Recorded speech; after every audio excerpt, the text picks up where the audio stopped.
La fille du géant du gel. Rassasié pour un temps de la civilisation et de sa magie, Conan regagne sa Cimmérie natale. Après 1 ou 2 mois passés à boire et à courir les filles, l'inaction commence à lui peser.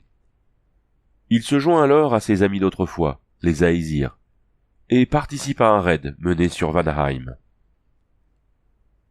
Le cliquetis des épées et des haches était retombé. La clameur de la bataille s'était tue. Le silence recouvrait la neige maculée de sang.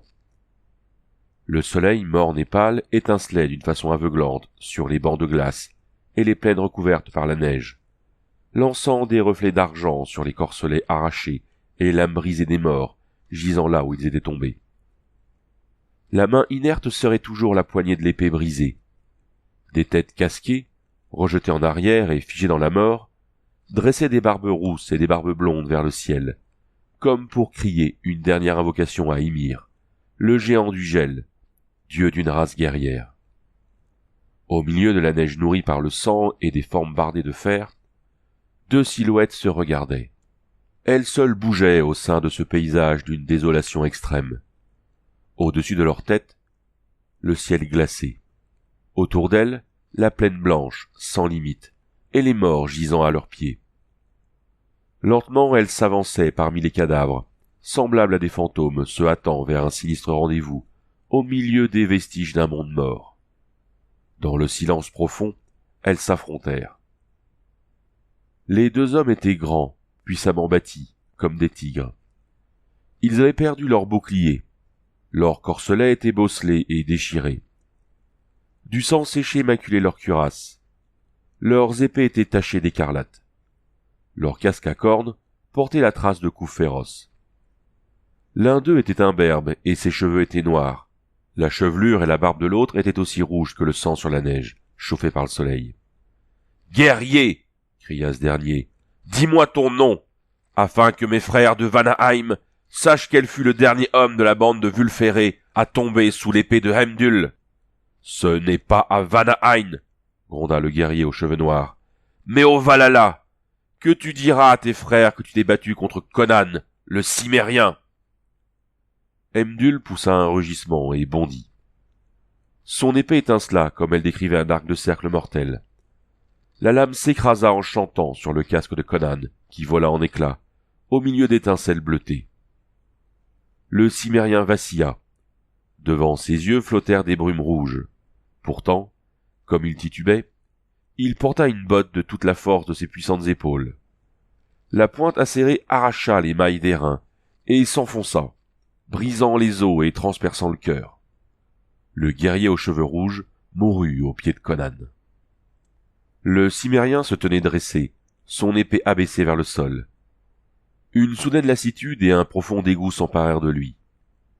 L'éclat du soleil sur la neige blessait ses yeux, tel un couteau acéré.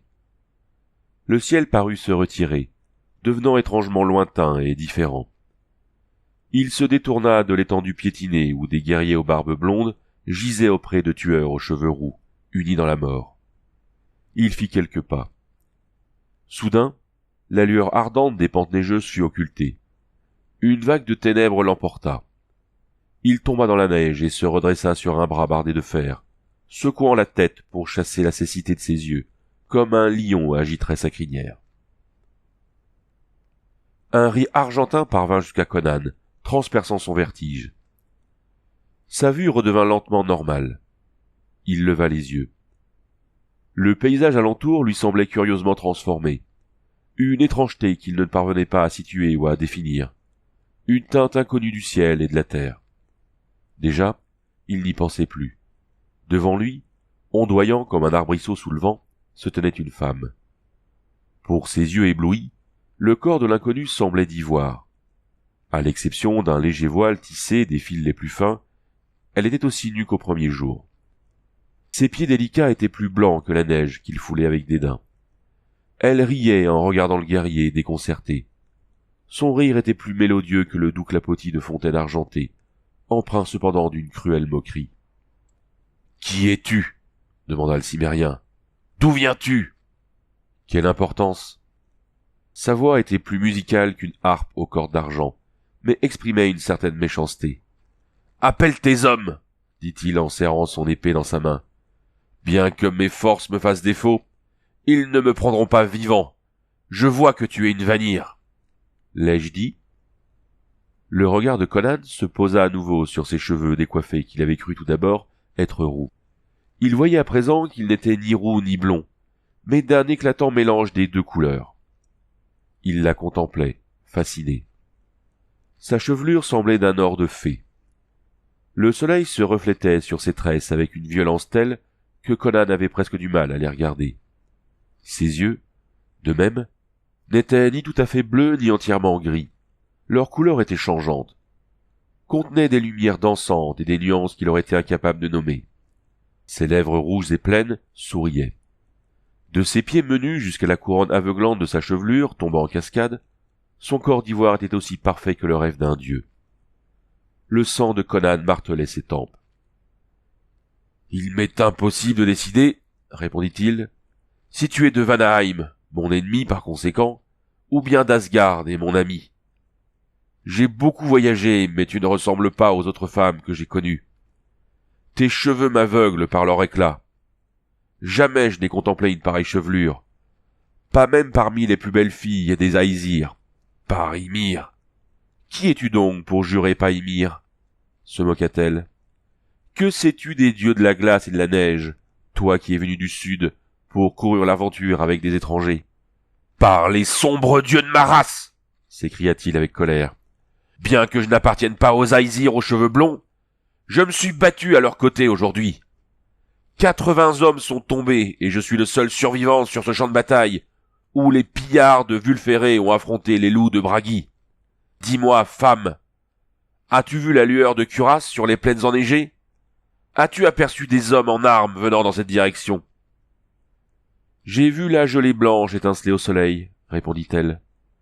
J'ai entendu le vent murmurer parmi les neiges éternelles. Il secoua la tête en soupirant. Niord aurait dû nous rejoindre avant que la bataille ne commence. Je crains que lui et ses guerriers ne soient tombés dans une embuscade. Vulféré et ses hommes sont morts. Je pensais qu'il n'y avait pas de village à moins de plusieurs lieues d'ici, car la guerre nous a entraînés fort loin. Pourtant, tu n'as pas pu franchir ces montagnes enneigées, nu comme tu l'es. Conduis-moi vers ta tribu, si tu fais partie des Asgard. Mes blessures m'ont affaibli et je suis épuisé. Mon village se trouve très loin. Trop loin pour toi, Conan de Cimmérie, dit-elle en riant. Écartant les bras, elle dansa devant lui, sa tête blonde s'inclinant avec sensualité. Ses yeux scintillants étaient à demi ombragés par de longs cils d'argent.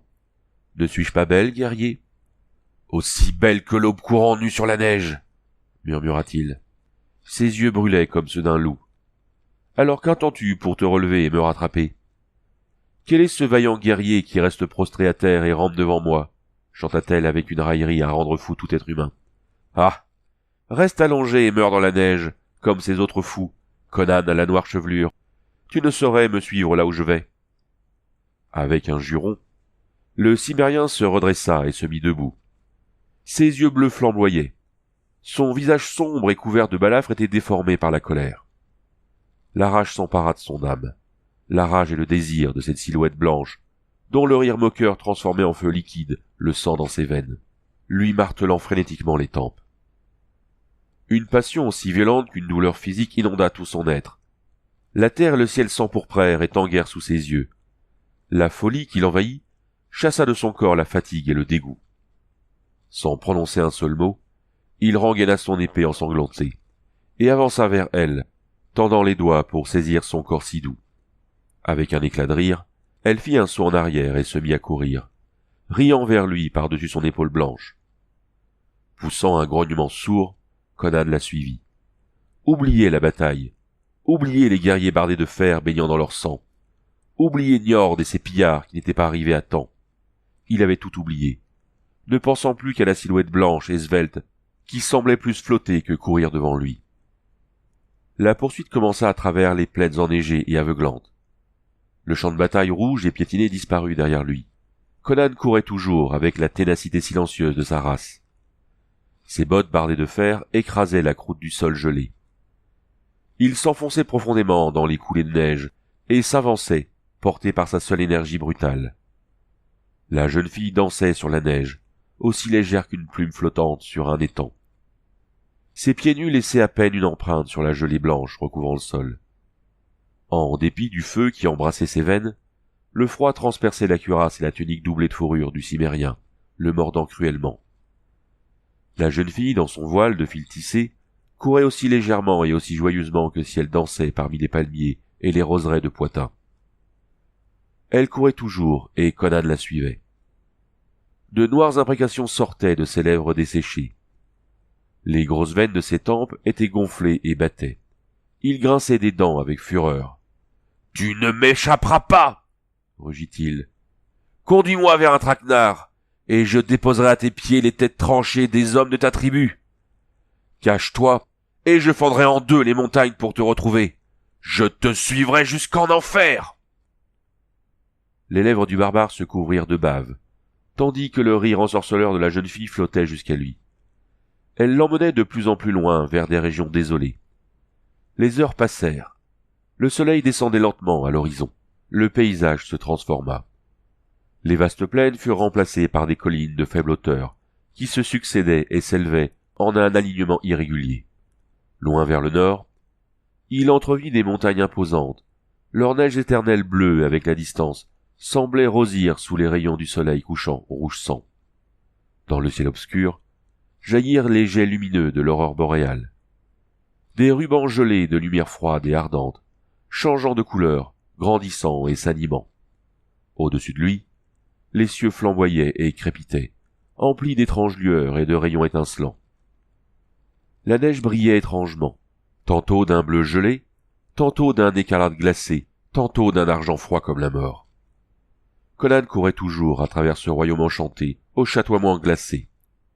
Il s'enfonçait avec obstination dans un labyrinthe de cristal, où la seule réalité était le corps blanc qui dansait sur la neige étincelante, hors d'atteinte, toujours hors d'atteinte. L'étrangeté de tous ces phénomènes ne l'étonnait guère. Il ne fut pas surpris de voir deux silhouettes gigantesques se dresser devant lui pour lui barrer la route. La gelée blanche faisait briller leurs cottes de mailles. Leurs casques et leurs haches étaient recouverts de givre. Leurs cheveux étaient saupoudrés de neige, et dans leurs barbes étaient prises des aiguilles de glace. Leurs yeux étaient aussi froids que les lumières qui tourbillonnaient au-dessus de leur tête. « Frère !» s'écria la jeune fille, dansant entre eux. « Regardez qui vient après moi. Je vous ai amené un homme. Tuez-le. Prenez son cœur. Nous le déposerons encore fumant sur la table de notre père. » Les géants répondirent par des grognements sourds, tels des icebergs heurtant la banquise glacée. Ils levèrent leurs haches, luisant sous la clarté stellaire, tandis que le cimérien, devenu fou furieux, se jetait sur eux. Une lappe couverte de givre brilla devant ses yeux, l'aveuglant par son éclat.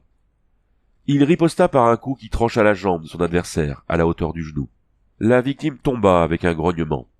Au même instant, Conan était précipité dans la neige, son épaule gauche paralysée par le coup de hache que venait de lui porter son second adversaire. La cuirasse du cimérien avait dévié le coup, lui sauvant la vie. Conan vit le géant se dresser au-dessus de lui, tel un colosse sculpté dans la glace, se profilant sur le ciel glacé et brillant. La hache s'abattit, pour traverser la neige et s'enfoncer profondément dans la terre gelée, comme Conan se jetait de côté et se relevait d'un bond. Le géant poussa un rugissement et dégagea sa hache d'un mouvement brutal. Au même instant, l'épée de Conan décrivit un arc de cercle enchantant. Les genoux du géant fléchirent. Il s'affaissa lentement dans la neige qui devint écarlate. Le sang jaillissait abondamment de son cou à demi tranché. Conan se retourna vivement et aperçut la jeune fille qui se tenait non loin de là. Elle le regardait fixement avec des yeux dilatés par l'horreur.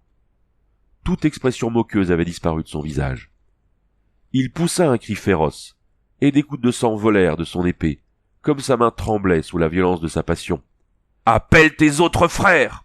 s'écria-t-il. « Je donnerai leur cœur au loup. Tu ne peux pas m'échapper !»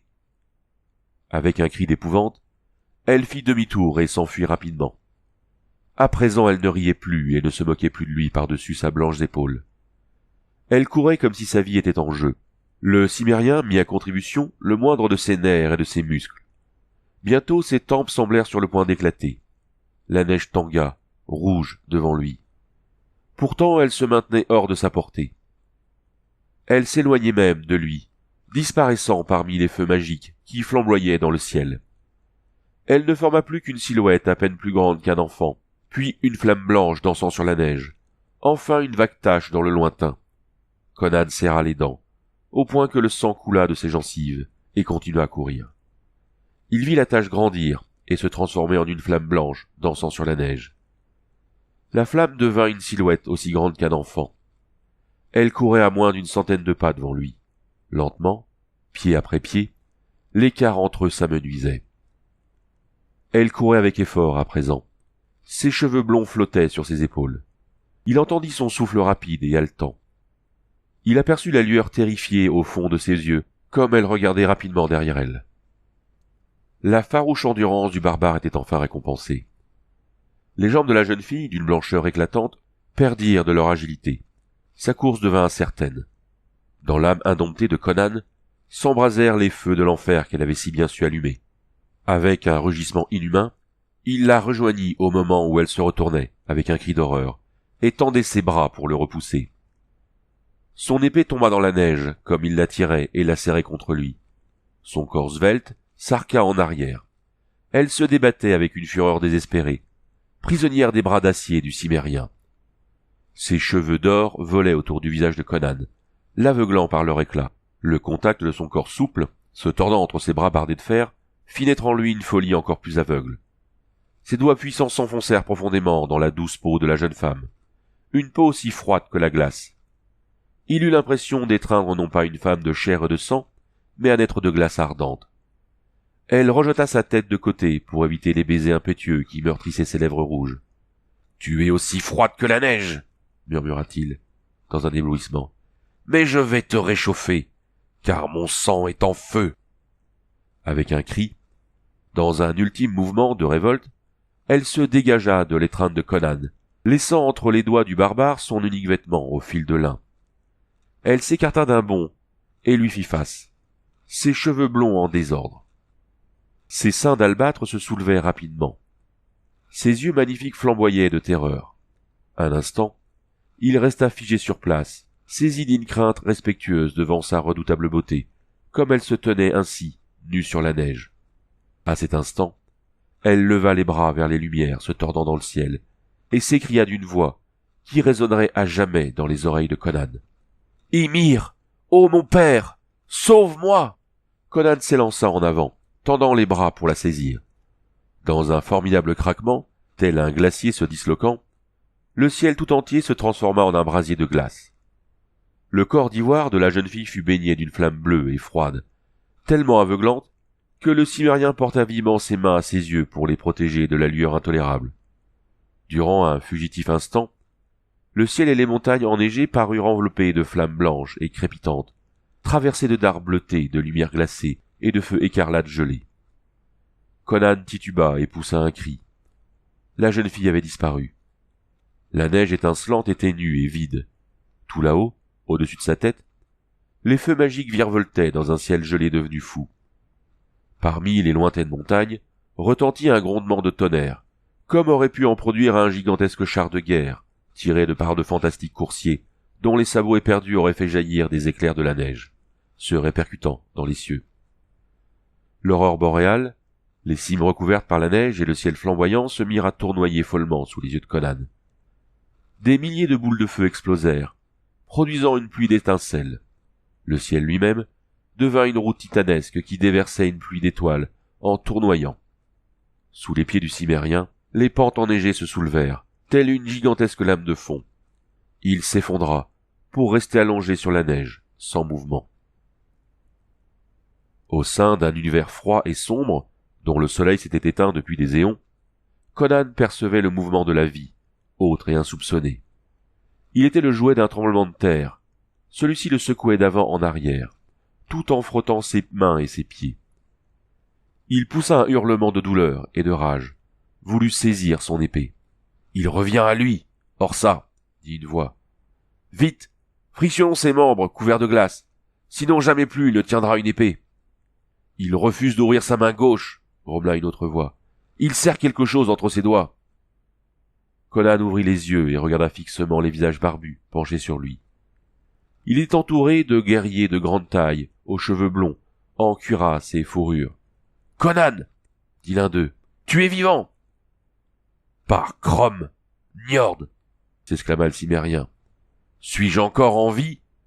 Ou bien sommes-nous tous morts et réunis au Valhalla ?»« Nous sommes en vie, » grogna le chef Aesir, occupé à frictionner les pieds à moitié gelés de Conan. « Nous sommes tombés dans une embuscade. Nous avons dû nous battre pour nous frayer un chemin, sinon nous t'aurions rejoint avant que commence la bataille. Les cadavres étaient encore chauds lorsque nous sommes arrivés sur les lieux. Nous ne t'avons pas trouvé parmi les morts. Aussi avons-nous suivi tes traces. Au nom d'Ymir, Conan, pourquoi t'être aventuré aussi loin dans les étendues glacées du Nord? Nous avons suivi ta piste durant des heures. Si un blizzard s'était levé et avait effacé la trace de tes pas, nous ne t'aurions jamais retrouvé, par Ymir. »« Ne jure pas aussi souvent par Ymir, » grommela un guerrier, en lançant un regard inquiet vers les montagnes lointaines. « Cette région est sienne. Les légendes disent que le dieu habite parmi ces cimes, là-bas. »« J'ai vu une femme, » répondit Conan hébété. « Nous avons combattu les hommes de Bragi, dans la plaine. J'ignore combien de temps a duré la bataille. Moi seul ai survécu. J'étais épuisé, affaibli par mes blessures. Le paysage s'étendait devant moi, semblable à un rêve. Ce n'est que maintenant que les choses me semblent normales et familières. La femme est venue et s'est moquée de moi. Elle était aussi belle qu'une flamme glacée surgie de l'enfer. Une étrange folie s'est emparée de moi lorsque je l'ai regardée. J'ai tout oublié. Il n'y avait plus qu'elle au monde. Je l'ai suivie. N'avez-vous pas vu ses traces? Ou les géants en cuirasse de glace que j'ai tués? Njord secoua la tête. Nous avons trouvé seulement la trace de tes pas dans la neige, Conan. Alors j'ai certainement perdu la raison, fit le Cimmérien pris de vertige. Pourtant, vous n'êtes guère plus réel à mes yeux que ne l'a été cette fille aux cheveux blonds, tandis qu'elle fuyait devant moi, courant nue à travers les étendues neigeuses. Néanmoins, alors que je la tenais entre mes mains, elle a disparu, se changeant en une flamme glacée. Il délire, chuchota un guerrier. Peut-être pas, s'écria un autre, beaucoup plus âgé, dont les yeux brillaient d'une lueur étrange et sauvage. C'était Athalie, la fille d'Ymir, le géant du gel. Elle apparaît sur les champs de bataille et se montre moribond. Moi-même je l'ai vue alors que j'étais encore tout jeune garçon. Je gisais, à moitié mort, sur le sanglant champ de bataille de Wolfraven. Je l'ai vue s'avancer dans la neige parmi les morts. Son corps nu brillait comme de l'ivoire et ses cheveux blonds lançaient des reflets insoutenables sous la clarté lunaire. Je gisais à terre, et j'ai hurlé comme un chien à l'agonie, parce que je ne pouvais pas me traîner pour la suivre.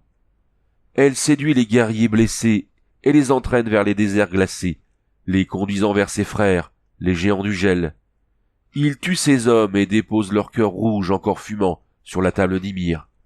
Le Cimmérien a vu Athalie, la fille du géant du gel. Bah, grogna Horsa. La raison du vieux Gorm a été affectée dans sa jeunesse. Un coup d'épée l'a blessé à la tête. Conan a déliré, pris par la fureur de la bataille. Regardez comme son casque est bosselé. N'importe lequel de ses coups pouvait ébranler son esprit. C'est une hallucination qui l'a poursuivi dans ces montagnes désolées. Il vient du sud. Que sait-il d'Athalie? Tu dis sans doute vrai, murmura Conan. Tout ceci était tellement étrange et irréel. Par Crom! Il se tut brusquement en apercevant ce qu'il serrait toujours dans sa main gauche. Les autres contemplèrent en silence, bouche bée, le voile qu'il levait vers eux. Un voile diaphane, un vêtement de lin dont les fils n'avaient jamais été tissés par une main humaine.